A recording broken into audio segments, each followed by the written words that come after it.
Good evening बच्चों।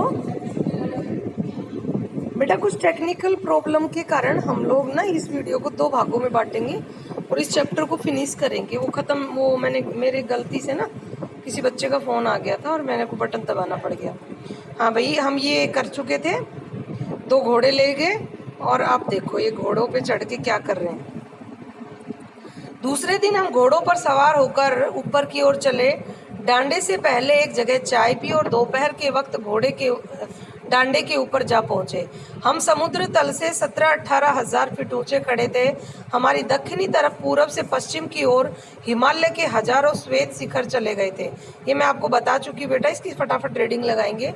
बीटे की ओर दिखने वाले पहाड़ बिल्कुल नंगे थे, न वहाँ बर्फ की सफेदी थी न किसी तरह की हरियाली। उत्तर की तरफ बहुत कम बर्फ वाली चोटियां दिखाई पड़ती थी।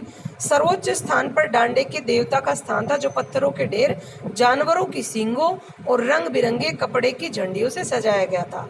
अब हमें बराबर उतराई पर चलना था, मतलब अब नीचे की तरफ उतरना था। जितना ऊपर चढ़े हैं उतना ही अब नीचे उतरेंगे ना। हाँ, चढ़ाई तो कुछ दूर थोड़ी मुश्किल थी, लेकिन उतराई बिल्कुल नहीं। क्यों? उतरते समय तो डर और लगता है ना बेटा, कहीं गिर ना जाए स्पीड से। शायद दो एक और सवार साथी हमारे साथ चल रहे थे। मेरा घोड़ा बहुत धीमे चलने लगा।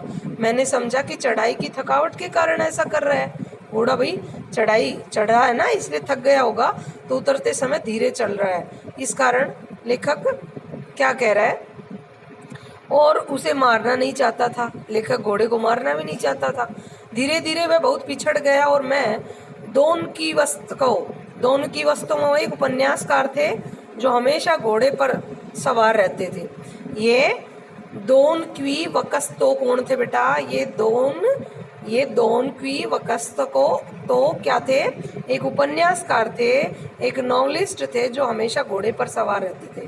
तो कह रहा मैं उसकी तरह दिखाई दे रहा था इस समय। अपने घोड़े पर झूमता हुआ चला। ये लगा सकता है लेखक ने अपनी समानता किस यूनानी उपन्यासकार से की है, तो आप कहेंगे ये ऑप्शन में नाम आ जाएगा बेटा, दोन क्वी वकस्तो की तरह अपने घोड़े पर झूमता हुआ चला जा रहा था। जान नहीं पड़ता था कि घोड़ा आगे जा रहा है या पीछे। बड़ा घोड़ा सुस्त है इसका। जब मैं जोर देने लगता तो वह और सुस्त पड़ जाता। एक जगह दो रास्ते फूट रहे थे। दो रास्ते फूटना मतलब दो रास्ते डिवाइड हो रहे थे। मैं बाएं का रास्ता ले मील 1.5 मील चला गया। आगे घर में पूछने पर पता लगा कि लंगकोर का रास्ता दाहिने वाला था। इसने गलत रास्ता चूज कर लिया। फिर लौटकर उसी को पकड़ा, वापस आना पड़ा इसको।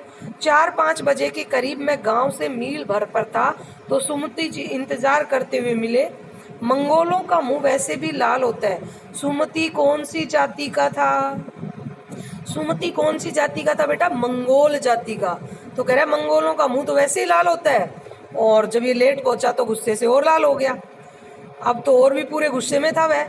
उन्होंने कहा मैंने 2 टोकरी कंडे फूंक डाले। कंडे मतलब चाय वाय गरम करने के लिए, इनके साथ जो अपना पकवान है ना उसको गरम करने के लिए कंडे मतलब उपले, गोबर के बने हुए उपले। ठीक है, 3 बार चाय को गर्म किया। मैंने बहुत नरमी से जवाब दिया, लेकिन मेरा कसूर नहीं है मित्र, देख नहीं रहे हो कैसा घोड़ा मुझे मिला है? मैं तो रात तक पहुंचने की उम्मीद रखता था। खैर, सुमति को जितनी जल्दी गुस्सा आता था उतनी ही जल्दी वह ठंडा भी हो जाता था। लंगकोर में वह एक अच्छी जगह पर ठहरे थे। यहाँ भी उनके अच्छे यजमान थे, लेकिन चाय सत्तू खाया गया। रात को गर्मा गर्म थुक्पा मिला। देखो बेटा, चाय सत्तू होता है भुने हुए अनाज का आटा, जिसको हम चाय के साथ खाली खा सकते हैं। ठीक है ना। रात को उन्होंने क्या खाया? गर्मा गर्म थुक्पा, मतलब दूध, एक कोई सूप टाइप का, ठीक है ना, वो पिया इन्होंने। आगे देखिए। अब हम तिंगरी के विशाल मैदान में थे। लंगकोर के आगे बेटा पहाड़, एक मतलब ऐसी तराई प्रदेश आ जाता है अब थोड़ी दूर पे। अब हम तिंगरी के विशाल मैदान में थे, जो पहाड़ों से घिरा टापू सा मालूम होता था, जिसमें दूर एक छोटी सी पहाड़ी मैदान के भीतर दिखाई पड़ती है। उसी पहाड़ी का नाम है तिंगरी समाधि गिरी। अब आप कहेंगे पहाड़ी मैदानों में एक क्या विशेषता देखी? पहाड़ी मैदानों में तिंगरी के पहाड़ी रास्तों में तिंगरी के विशाल मैदान देखे। तिंगरी के विशाल मैदानों में जो पहाड़ी थी उसका नाम क्या था? तिंगरी समाधि गिरी। मतलब पहाड़ी पहाड़, फिर मैदान, और उस मैदान के बीच में भी एक पहाड़ी। समझ गए ना? आगे देखो, और उस पहाड़ी का नाम क्या था? तिंगरी समाधि गिरी। आसपास के गांव में भी सुमति के कितने ही यजमान थे। यजमान मतलब बेटा पंडित लोगों के होते हैं ना, जहाँ वो कथा कहानी वगैरह या मृतक संस्कार वगैरह, जन्मजात संस्कार वगैरह, उपनयन संस्कार वगैरह करते हैं, उन्हें यजमान कहते हैं। पंडितों के अपने अपने यजमान होते हैं, तो वहाँ पर भी यजमान थे। और तिब्बत में धर्म कौन सा था बेटा? कौन से धर्म की मान्यता के लोग रहते थे तिब्बत में? बौद्ध धर्म के मान्यता के लोग रहते थे। हाँ, आगे, कपड़े की पतली पतली चिरी बत्तियों के गंडे खत्म नहीं हो सकते थे, क्योंकि बोध गया, कहे तो बेटा भारत की साइड, क्योंकि बोध गया से लाए कपड़े के खत्म हो जाने पर किसी कपड़े से बोध गया का गंडा बना लेते थे। वो अपने साथ ना कपड़े के गंडे, ताबीज, गंडे मतलब ताबीज, जिसे बाजू में या कमर में बांधा जाता है, सुमति ऐसे ले जाता था वो ताबीज और अपने यजमानों को देता था, और ये कह के देता था कि बोध गया से लाए गए। बोध गया का मतलब महात्मा बुद्ध, और महात्मा बुद्ध की जो कर्म स्थली है वो बोध गया ही है बेटा। तो वहां से लाए हुए बताकर लोगों की आस्था बढ़ जाती और सारे गंडे वो खरीद लेते पैसे में। ठीक है, और जब उसके गंडे खत्म हो जाते थे तो वो किसी भी कपड़े का गंडा बना लेता था, ताबीज बना लेता था, और उसे बोध गया का नाम देकर लोगों को बेवकूफ़ बनाकर बेच देता था। यही बात है इसका। और ये मैंने चैप्टर की स्टार्टिंग में बता दिया था, जब समरी बताई थी, तो मैंने सोचा यह तो सॉरी, हाँ, क्योंकि बोध गया से लाए कपड़े के खत्म हो जाने पर किसी कपड़े से बोध गया का गंडा बना लेते थे। वह अपने यजमानों के पास जाना चाहते थे। अब देखो, पहली बार लेखक ने सुमति को अपने यजमानों के पास जाने से क्यों रोका?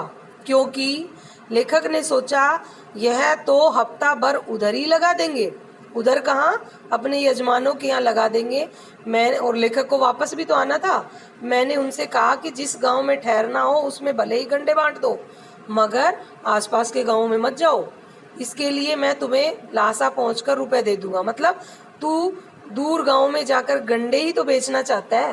तेरे गंडे जितने रुपए के बिकेंगे उतने मैं लासा पहुंचकर तुम्हें पैसे दे दूंगा। इसलिए तू गांव में मत जा, क्योंकि इनको पहुंचना भी तो है भाई वहाँ लासा। हाँ, आगे देखो, तो क्या कहकर रोका कि लहासा पहुंचकर तेरे गंडों के बदले मैं तुम्हें उतने ही पैसे दे दूंगा। इन्हें जल्दी थी बेटा लहासा पहुंचने की, इसलिए इसको जाने नहीं देना चाहता था। और लेखक को डर था कि ये अगर एक बार अपने यजमानों के यहाँ चला गया तो बहुत दिनों में लौट कर आएगा वापस। ऐसे तो फिर हम लहासा नहीं पहुँच पाएंगे, तिब्बत की राजधानी नहीं पहुँच पाएंगे। तो सुमति ने जब ये देखा, भाई पैसे के लिए तो जा ही रहा था वो गंडे बेचने, और जब उसको पैसे वहीं मिल रहे थे तो उसने मंजूर कर लिया। सुमति ने स्वीकार किया। दूसरे दिन हमने बरिया ढूंढने की कोशिश की। बरिया मतलब बाहर ढोने वाला, कुली बाहर ढोने वाला। मतलब अब यात्रा में देखो इनको बरिया नहीं मिलेगा, कुली नहीं मिलेगा, तो खुद का सामान खुद ढोने की जो परेशानी है वो भी उठानी पड़ेगी लेखक को। उबड़ खाबड़ रास्ते, ऊंचे ऊंचे पहाड़, ये भी इन्हें पार करने पड़ेंगे। फिसड्डी घोड़ा मिलने के कारण रास्ते में पिछड़ जाता है लेखक, ये भी कठिनाई थी। उसके बाद बेटा भिखमंगे के रूप में यात्रा करना, ये भी कठिनाई थी। तो इन्हें कुली नहीं मिला, खूब कोशिश की लेकिन नहीं मिला। सवेरे ही चल दिए होते तो अच्छा था, लेकिन अब 10-11 बजे की तेज़ धूप में चलना पड़ रहा था। तेज़ धूप में चलना पड़ा लेखक को, ये भी एक परेशानी थी। तिब्बत की धूप भी बहुत कड़ी मालूम होती है। यद्यपि थोड़े से भी मोटे कपड़े से सिर को ढांक ले तो गर्मी खत्म हो जाती है। अब 2 बजे सूरज की ओर मुंह करके चल रहे हैं। ललाट धूप से जल रहा है। ललाट मतलब माथा, मस्तक, मतलब सामने की धूप है। सूरज की तरफ मुंह करके चलना पड़ रहा है इनको, और पीछे का कंधा बर्फ हो रहा है। मतलब जिस साइड सूरज है उधर तो तेज धूप है, और जिस साइड हिमालय की तरफ इनकी पीठ है तो हिमालय की ठंडी ठंडी बर्फ की वो ठंडक लग रही है उन्हें। तो आगे तो धूप से जल रहे हैं और पीछे का कंधा बर्फ के कारण ठंडा हो रहा है। फिर हमने पीठ पर अपनी अपनी चीजें ला दी, डंडा हाथ में लिया और चल पड़े। यद्यपि सुमति के परिचित तिंगरी में भी थे, लेकिन वह एक और यजमान से मिलना चाहते थे, इसलिए आदमी मिलने का बहाना कर सेकर विहार की ओर चलने के लिए कहा। ये सेकर विहार क्या है? ये बेटा एक बौद्धों का मठ है, एक बौद्ध मठ है। मठ मतलब जैसे हमारे मंदिर होते हैं ना, ऐसे ही बौद्ध धर्म मानने वालों के जो मंदिर टाइप होते हैं उन्हें मठ कहा जाता है।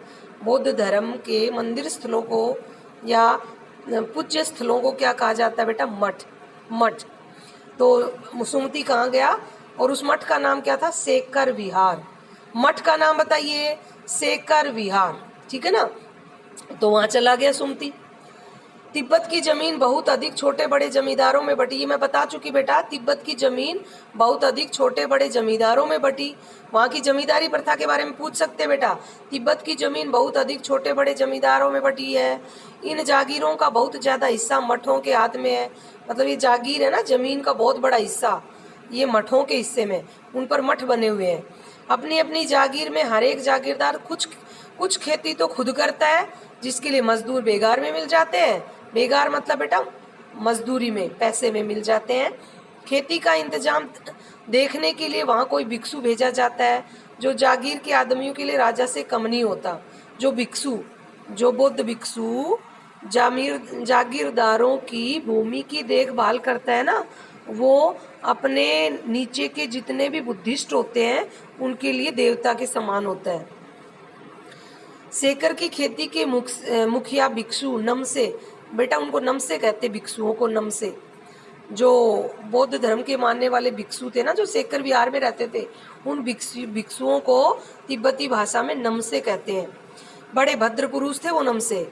वह बहुत प्रेम से मिले, हालांकि उस वक्त मेरा भेष ऐसा नहीं था कि उन्हें कुछ भी ख्याल करना चाहिए था। क्यों? इस समय वो एक भिखमंगे के रूप में थे लेखक। यहाँ एक अच्छा मंदिर था जिसमें कंजूर मतलब बुद्ध वचन की अनुवाद की हुई, बुद्ध की अनुवाद की हुई हस्तलिखित 103 पोथियां रखी थी। वेरी वेरी इंपॉर्टेंट प्रश्न, ऑब्जेक्टिव, वेरी वेरी इंपॉर्टेंट प्रश्न बेटा, कि कितनी हस्तलिखित बुद्ध वचन की पोथियां मिली लेखक को? सेकर विहार में। सेकर विहार के मठ में लेखक को कितनी हाथ से लिखी हुई पोथियां मिली? 103 पोथियां। कितनी? 103 पोथियां रखी हुई थी। मेरा आसन भी वहीं लगा। मतलब अब ये बुद्ध, महात्मा बुद्ध के जो वचन थे ना, उनकी जो मोटी मोटी किताब थी 103, उनको पढ़ने में मस्त हो गया। और अब वो डिस्टर्बेंस नहीं चाहता। देखो पहली बार तो वो सुमति को भेजना नहीं चाहता था। क्यों? क्योंकि इसको जल्दी लासा पहुंचना था और सुमति अपने यजमानों के यहाँ समय लगा देता और लौट कर नहीं आता। लेकिन दूसरी बार जब सुमति ने इससे पूछा कि मैं जाऊं, तो इसने फटाफट हाँ कर दी। क्यों? सुमति वैसे बहुत बोलता था और ये उन बुद्ध वचन की पोथियों को पढ़ना चाहता था। तो सुमति से छुटकारा पाने के लिए सुमति को यजमानों के यहाँ जाने की अनुमति दे दी। वह बड़े मोटे कागज पर अच्छे अक्षरों में लिखी हुई थी एक एक पोथी। यहाँ देखो बेटा 103 पोथियां थी और उनका वजन, वेरी इंपॉर्टेंट प्रश्न ऑब्जेक्टिव, और उनका वजन कितना था? 15-15 किलो से कम नहीं रहा होगा। 15-15 शेर का मतलब होता किलो, केजी। 15-15 केजी की थी वो पोथियां। सुमति ने फिर आसपास अपने यजमानों के पास जाने के बारे में पूछा। अब सुमति फिर आया इसका दिमाग खाने, यार मेरे को जाने देना अपने यजमानों के यहाँ। अब उसको तो सामान मिल गया था ना पढ़ने के लिए। किसको? लेखक को। मैं अब पुस्तकों के भीतर था, इसलिए मैंने सुमति को जाने के लिए कह दिया। दूसरे दिन वह गए। मैंने समझा था 2-3 लगेंगे, लेकिन वह उसी दिन दोपहर बाद चले आए। मतलब अब की बार इसने सोचा था अच्छा है थोड़ा टाइम लगा के आए यजमानों के यहाँ, लेकिन नहीं, सुमति तो दूसरे दिन दोपहर को ही आ गया। तिंगरी गांव वहाँ से बहुत दूर नहीं था। हमने अपना अपना सामान पीठ पर उठाया और भिक्षु नमसे से विदाई लेकर चल पड़े। ये आपका चैप्टर। अब इसके प्रश्न देखिए, ये मैं स्टार्टिंग में बता चुकी थी, एक बार फिर बताऊंगी, ध्यान से देखिए बेटा। ये लो, थोंगला के पहले के आखिरी गांव पहुंचने पर भिखमंगे के वेश में होने के बावजूद लेखक को ठहरने के लिए उचित स्थान नहीं मिला, जबकि दूसरी यात्रा के समय भद्र वेश में भी उन्हें उचित स्थान भिखमंगे के रूप में उचित स्थान मिला और भद्र वेश के रूप में नहीं मिला। क्यों? देखो बेटा, तिब्बती समाज में मेहमान नवाजी का रिवाज था। वहाँ अतिथि देवो भव की प्रथा मौजूद थी और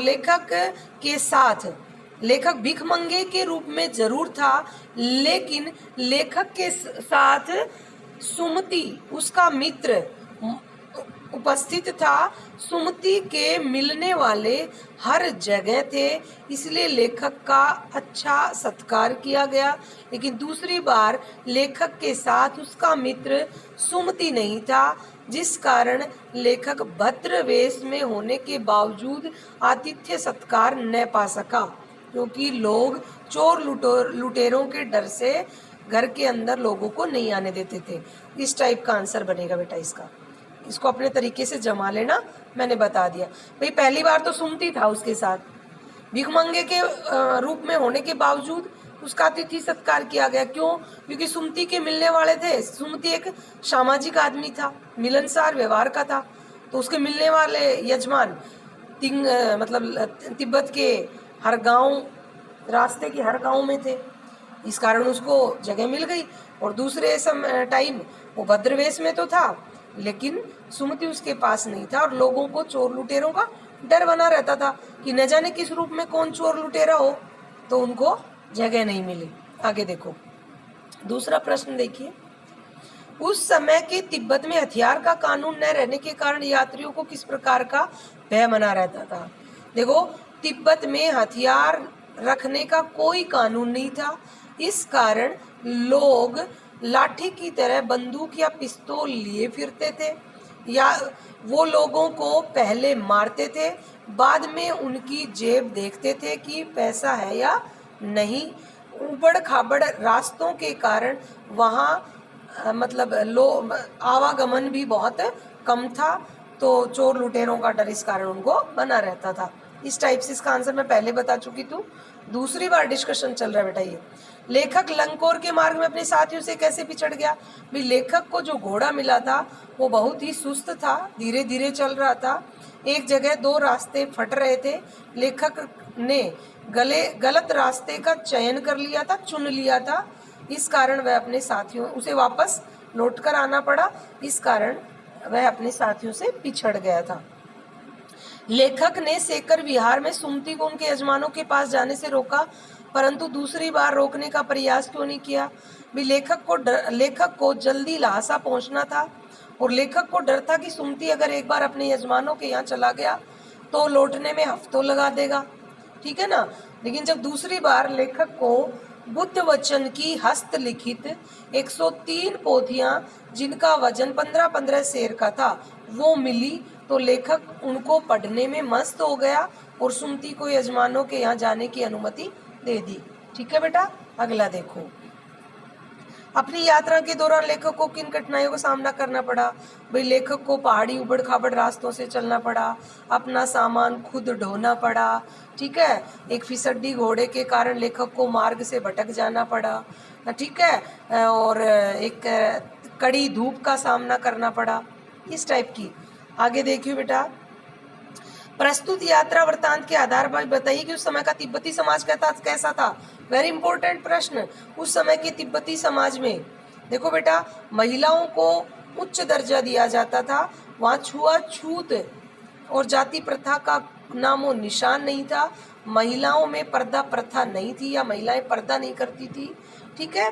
बहुत निम्न श्रेणी के भिखमंगे के डर से वो घर के अंदर किसी को नहीं जाने देते थे, अन्यथा आप घर के अंदर तक जा सकते हैं। हाँ, शाम के समय लोग झंग नामक मादक पदार्थ का सेवन करते थे। ये उनका सामाजिक वो था बेटा, झांकी थी। आगे देखो, मैं अब पुस्तकों के भीतर था, नीचे दिए गए विकल्पों में कौन सा वाक्य का अर्थ बतलाता है? लेखक पुस्तक पढ़ने में रम गया था, बस यही है बेटा, लेखक पुस्तक पढ़ने में रम गया था, पहला ही आंसर। आप एक बार पढ़ के देख लेना। अब अपना ये चैप्टर फिनिश। हाँ बेटा, यात्रा वृत्तांत था लहासा की ओर, जिसका नाम था और जिसके राइटर थे राहुल सांकृत्यायन जी। बहुत अच्छे से करवा दिया, इसको ध्यान से पढ़ना, एक बार खुद पढ़ना और वापस फिर मेरी एक एक बात को ध्यान से सुनते हुए पढ़ना, ठीक है। ओके बेटा, बाय। कल इसका इसी कल हमारा लास्ट चैप्टर होगा, हमारे कोर्स का लास्ट चैप्टर, जिसका नाम है सांवले सपनों की याद। वो भी बहुत छोटा सा चैप्टर है, बहुत छोटा सा सिंपल सा चैप्टर है, इससे भी सिंपल, वो करवाएंगे। ठीक है, थैंक यू।